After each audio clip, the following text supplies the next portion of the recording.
durerea asta care parcă te apasă în zona tâmplelor, parcă te apasă în zona a cefei, parcă ai impresia că stă un corset pe așa legat pe cap și nu-ți permite să respiri până la capăt.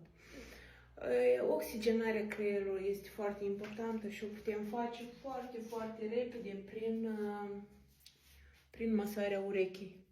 Masarea urechii aduce mult oxigen și să fie o masare din aia în care tu, efectiv, parcă ai rupe urechea. Atât de tare apeși